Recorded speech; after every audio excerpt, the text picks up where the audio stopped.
Assalamualaikum warahmatullahi wabarakatuh. Teman-teman semuanya, kita akan lanjutkan belajar Sirah Nabawiyah sejarah hidup Nabi Muhammad SAW. Apa kabar teman-teman semuanya? Saya harapkan teman-teman senantiasa berada dalam keadaan sehat selalu. Amin amin ya robbal alamin. Kita akan memasuki tema-tema kehidupan di Madinah, teman-teman.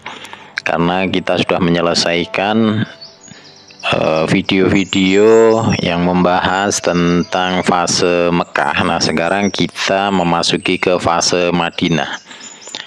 Nah, untuk tahap awal kita perlu tahu bahwa di periode Madinah ini bisa dibagi menjadi 3 tahapan masa, yaitu yang pertama itu adalah tahapan meletakkan dasar-dasar masyarakat Islam serta konsolidasi dakwah Islam yang ada di Madinah.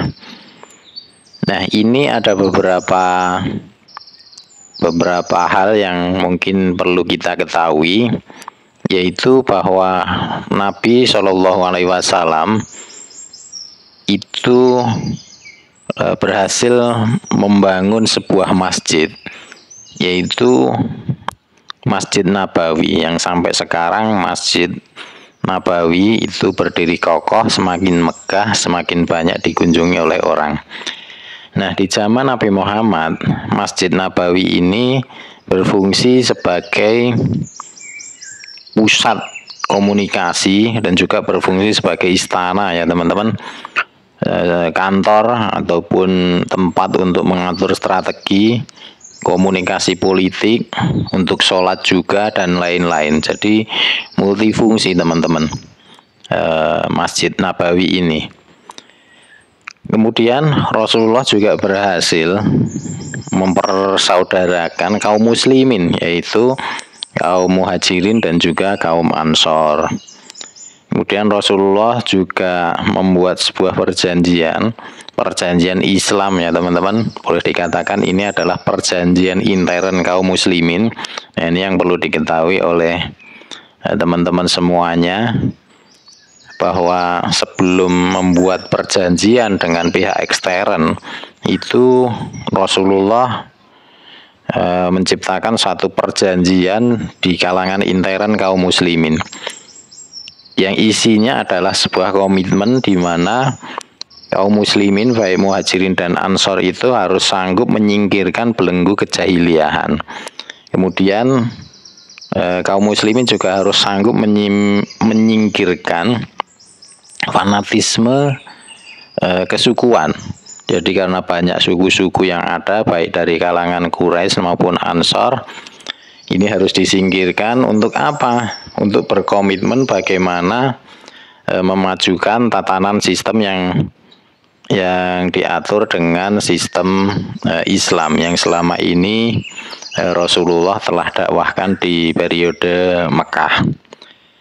Kemudian dalam hal ini, pada tahapan yang pertama ini Rasulullah memiliki pengaruh yang besar dalam membangun spirit masyarakat yang ada di Madinah.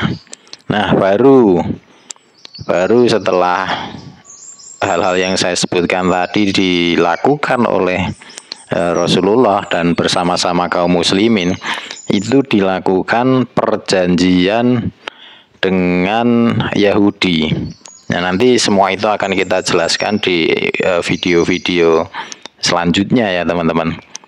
Ini hanya sifatnya pengantar dulu biar kita siap untuk menyimak video-video selanjutnya.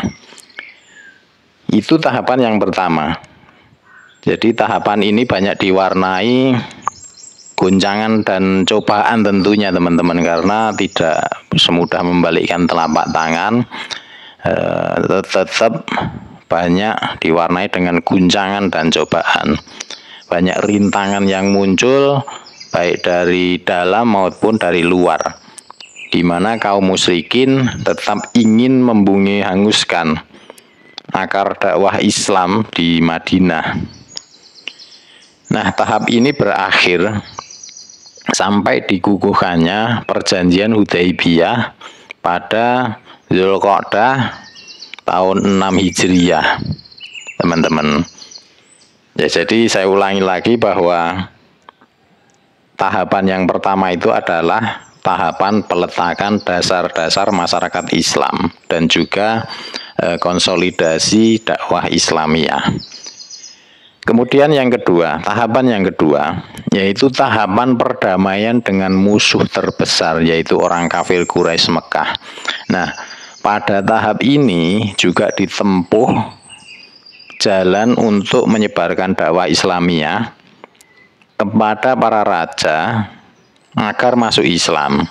Nah, tahap ini berakhir sampai dengan terjadinya Fatu Mekah. Nah, ini terjadi pada Ramadan 8 Hijriyah, teman-teman. Itu tahapan yang kedua. Kemudian tahapan yang ketiga, teman-teman. Tahapan ketika manusia itu masuk Islam secara berbondong-bondong. Nah, tahap ini terus berlangsung sampai tiba waktu wafatnya Rasulullah Shallallahu Alaihi Wasallam pada Rabiul Awal 11 Hijriyah. Oke, teman-teman, mungkin itu saja pada video kali ini. Untuk itu teman-teman harus pantau terus nih di channel Lembaran Sirah agar mengetahui secara urut bagaimana perjalanan hidup Nabi Muhammad SAW. Dan saya informasikan bahwa mulai video kali ini dan ke depan itu sudah memasuki fase Madinah. Begitu teman-teman. Saya doakan teman-teman sehat selalu dan sukses selalu. Salam untuk keluarga. Saya akhiri. Wassalamualaikum warahmatullahi wabarakatuh.